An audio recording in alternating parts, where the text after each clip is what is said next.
اللہ الرحمن الرحیم۔ حکیم لقمان کی اپنے بیٹے کو نصیحتیں۔ جاہل لوگوں سے کم ملو ورنہ وہ تو تجھے بھی جاہل بنا دیں گے۔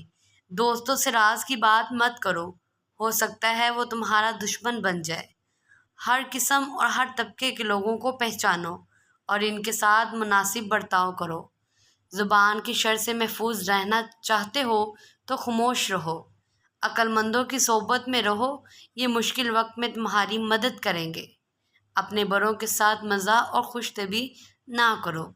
جب گھر میں داخل ہو تو آنکھ اور زبان پر قابو رکھو۔ سچ بات کو مت چھپاؤ اور جھوٹ مت بولو۔ گندی عورتوں کو گھر کی زینت مت بناؤ، یہ نسلوں کی تباہی ہے۔ اپنے مال کو چھپاؤ اور اسے دوست اور دشمن کے سامنے نہ لاؤ۔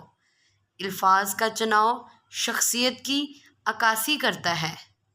احمق اور بیوقوف شخص سے بحث نہیں اجتناب کیا جاتا ہے۔ Please subscribe my channel.